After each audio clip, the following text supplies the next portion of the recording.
Assalamualaikum warahmatullahi wabarakatuh. Alhamdulillahilladzi anzala ala abdil kitabah wa lam yaj'alahu iwaja la ya'tihil batilu min baini yadayhi wa la min khalfihi tanzilu min hakimin hamid. Subhanaka la ilma lana illa ma 'allamtana innaka antal alimul hakim. Segala puji bagi Allah yang telah menurunkan kitab kepada hambanya, dan Allah tidak mengadakan suatu kesalahan dalam kitab itu, dan kitab itu tidak didatangi oleh kebatilan baik dari depannya maupun dari belakangnya. Dan kitab itu diturunkan dari Rabb Tuhan yang Maha Bijaksana lagi Maha Terpuji. Maha suci Engkau, Maha penggerak Engkau, tidak ada yang kami ketahui selain dari apa yang telah Engkau ajarkan kepada kami. Sungguhnya Engkaulah yang Maha mengetahui lagi Maha Bijaksana. Ikhwatin yang berbahagia, kajian Mas Taklim Nurul Huda yang insya Allah dirahmati oleh Allah Subhanahu wa Ta'ala.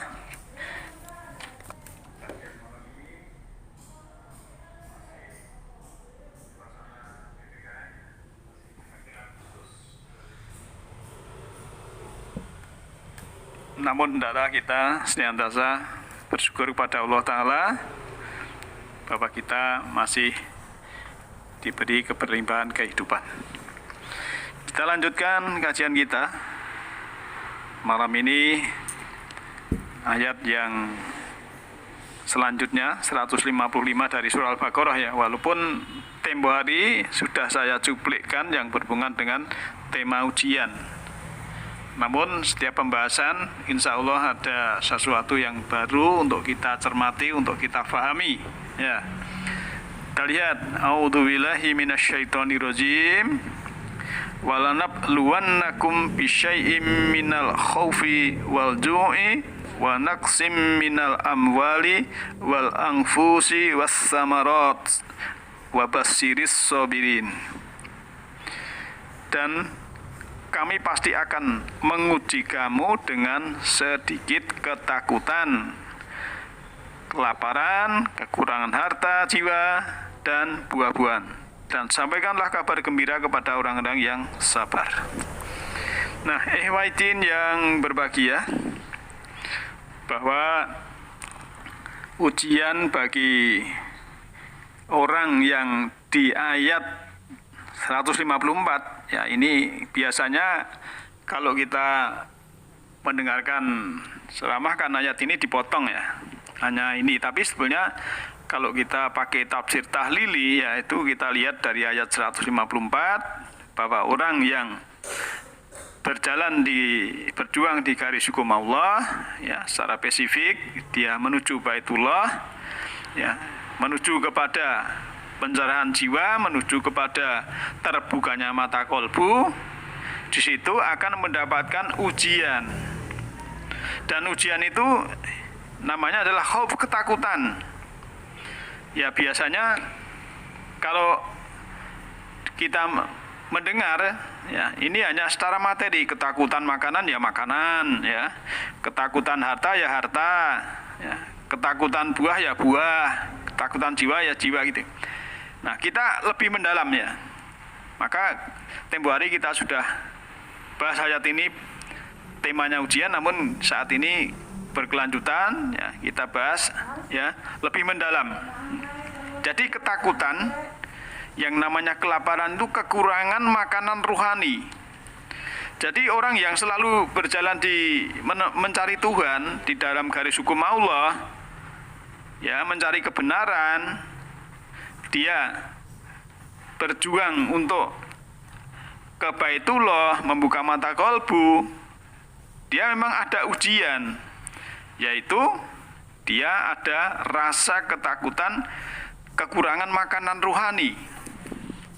Ya kalau cuma kelaparan makanan yang jasmani ini kan, kita kalau mau silaturahim ke tempat teman itu nanti kita kan ya datang ya waktunya makan siang atau makan sore, nanti kan kita mendapatkan makanan, tidak lapar lagi.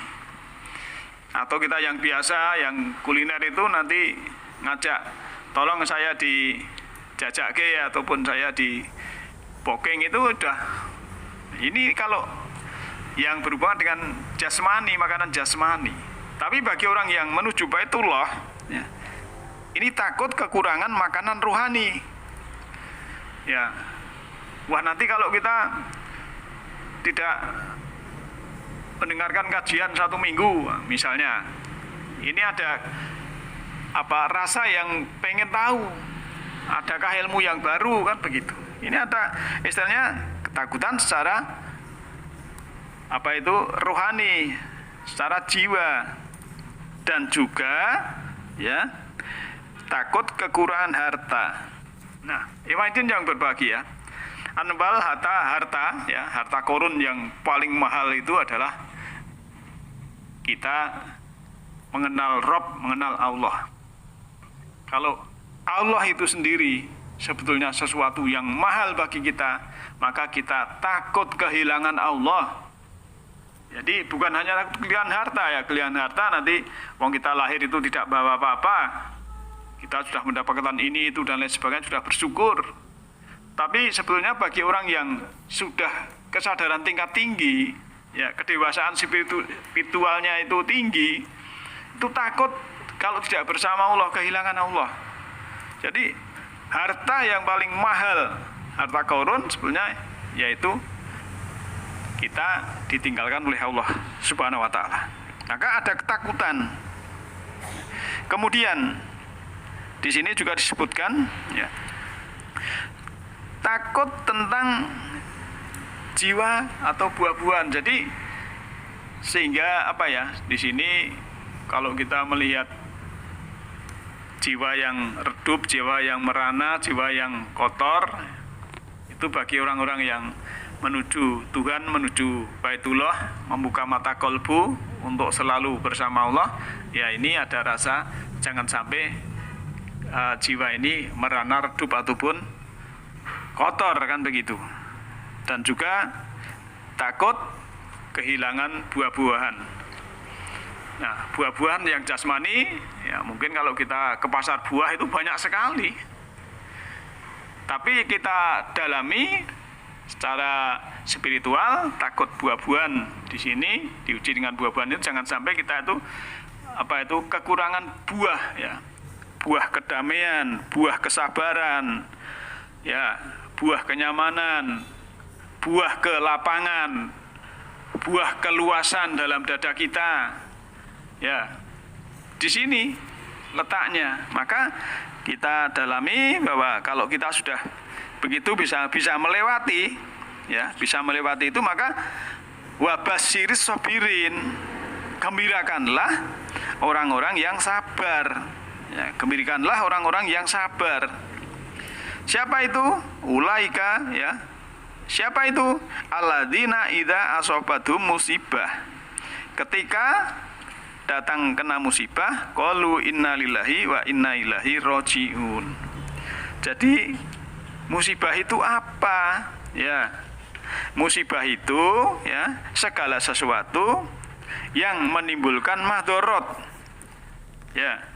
Walaupun itu kadang kita ingin sekali, misalnya contoh ya. Yang kita ingini kita dapat duit banyak, dapat harta banyak. Tapi waktu kita ini habis hanya untuk ngurusi harta, habis untuk bekerja, ya, sampai sedekah pun tidak sempat, ya, mengkaji tidak sempat, ya.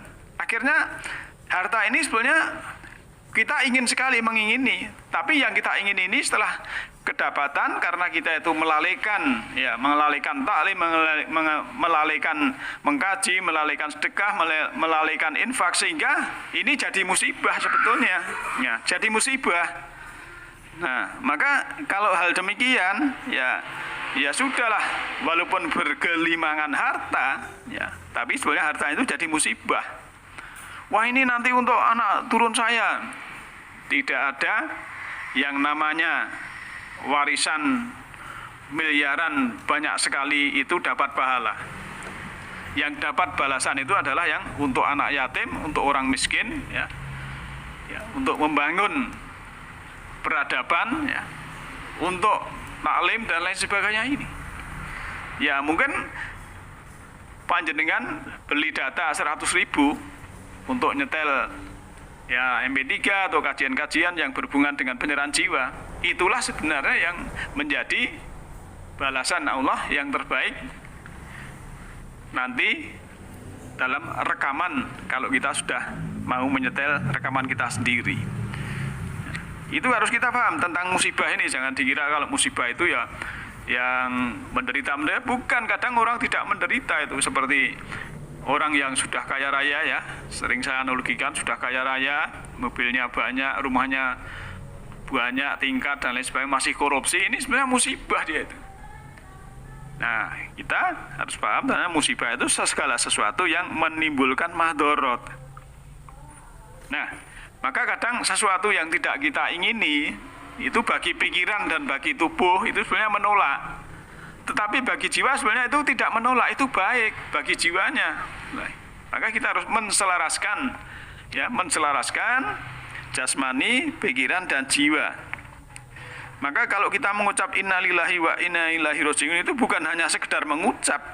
Kita harus tahu dampaknya. Dampaknya apa? Ya. Pada kita ini ada atau tidak? Nah, kita milik Allah, kembali kepada Allah. Ya. Kalau kita milik Allah, kembali kepada Allah itu bukan semuanya kembali kepada Allah. Kita lihat dulu yang dituhankan siapa. Kemudian dia itu bisa waktu di dunia menyatu dengan Allah atau belum. Sudah menghadirkan Allah, sudah ma'rifatullah atau belum, kan begitu. Kalau dia yang dituhankan dia harta, ya kembali kepada hartanya itu. Ini hukum alam sunatullah.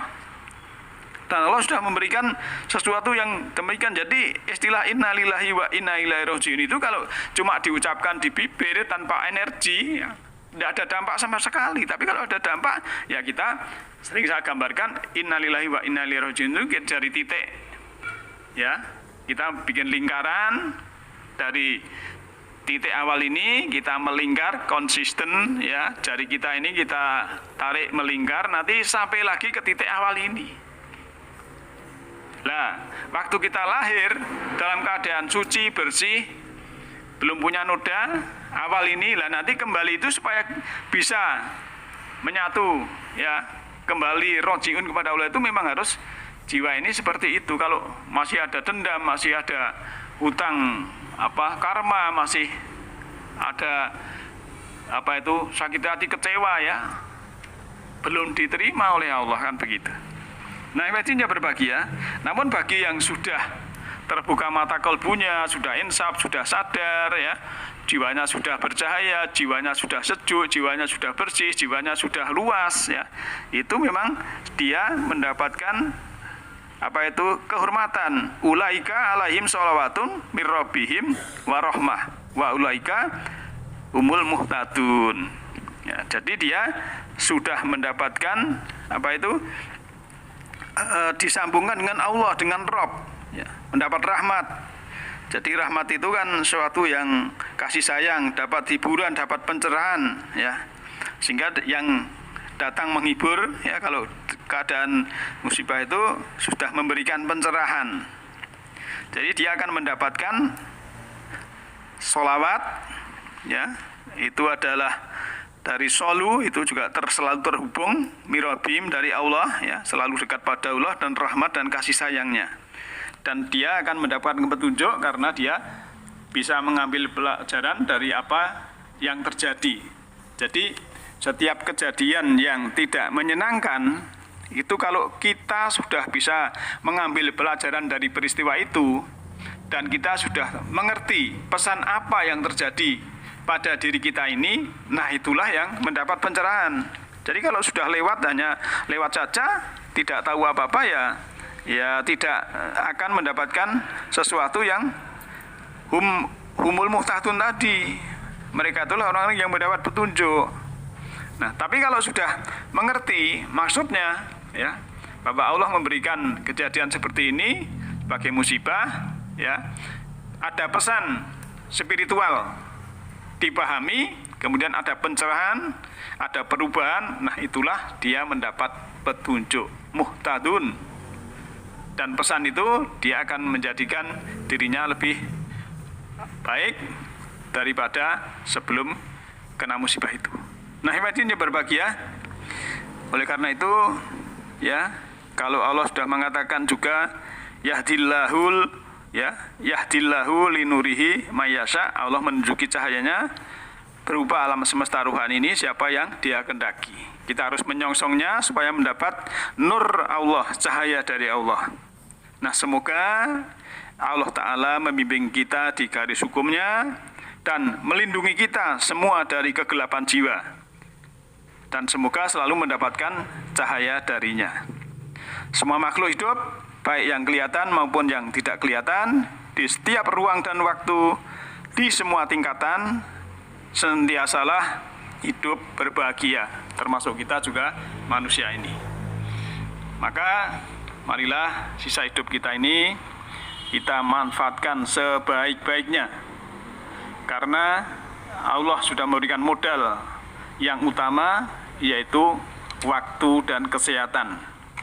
Yang namanya waktu tidak bisa diulang, yang namanya kesehatan kalau sudah sakit juga sakit yang parah, maksud saya itu juga sudah tidak ada kesempatan lagi. Maka dua-duanya harus kita syukuri dengan kita selalu berjalan di garis hukumnya, selalu menyongsong petunjuknya, selalu minta bimbingannya, selalu minta rahmatnya, dan semoga sahabat dan Bapak Ibu semua mendapatkan magfirah dari Allah Subhanahu wa Ta'ala segala kesalahan. Demikian pada malam hari ini, kurang lebihnya mohon dimaafkan. Lain kali kita bisa sambung lagi. Nasrum minallahi fa fakum qarib. Alhamdulillahi rabbil alamin. Assalamualaikum warahmatullahi wabarakatuh.